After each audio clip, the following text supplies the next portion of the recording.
Welcome back. FIFA President Sepp Blatter says it would take, quote, an earthquake to move the 2022 World Cup from Qatar. This is football's governing world body voted to release a controversial report on the bidding for that and the 2018 World Cup. Patrick Snell joins me now with more on that story. Patrick, how significant is this move that the FIFA unanimously agreed to release this report in full? Well, unanimous. Interesting choice of words in the FIFA statement coming out from President Sepp Blatter. We'll get to that in just a moment. But I think the other key words I really want to focus in on, legally appropriate version. So in other words, they're already saying, FIFA, look, hey, when we get round to this, we're actually still going to have to put up all those legal barriers, all those legal blockades, if you like, that the cynics would instantly refer to. So you're looking at a timeline. I don't see any version of the report coming out before Sepp Blatter's up for re-election in 2015, in May 2015. The cynics might suggest that we're not going to see any version of this report, whether it be a new and amended form, until after that election.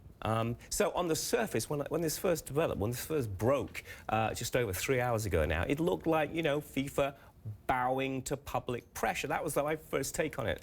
But then when you read the small print, and Sepp Blatter is a master tactician when it comes to this, when you actually read the small print, you can actually see that there's a lot more to it than meets the eye. So they might not be as transparent as what they're suggesting. FIFA are definitely selling themselves on transparency. And I think because of that, Lynda, we need to let's analyse the statement that we picked out earlier from the president himself, Sepp Blatter. And I want to actually bring that up now. And you can see it. This is what he says, or in part. We have always been determined that the truth should be known. There you go again. That's that line of transparency.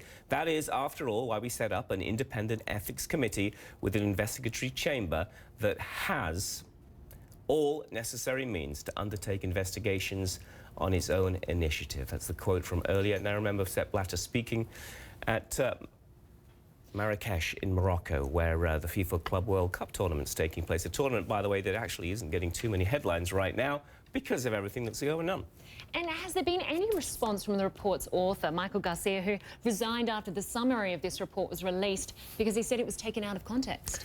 Michael Garcia, he's the American lawyer that back in 2012 was actually charged with conducting this whole process into the allegations of the bidding process in the build-up to Russia 2018 and Qatar 22. We are watching very closely for Michael Garcia's reaction to this. And just to remind our viewers as well, this is the American lawyer who actually resigned on the eve of this two-day EXCO meeting in Marrakesh as well. You know, when Michael Garcia has something to say, he will not be holding back. He will come out, and I'm sure he'll want to have his say on this. I think he's watching things very closely indeed. And despite FIFA saying they will release this report in full, they won't revisit the corruption allegations into the bidding process, into these two World Cups.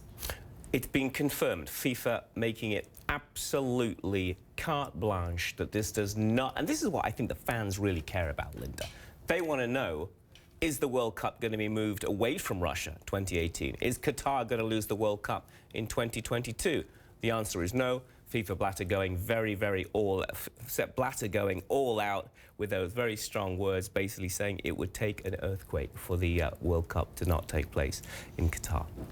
Yeah, that is true. Thanks very much, Patrick Snell, for joining us. We appreciate it. Pleasure.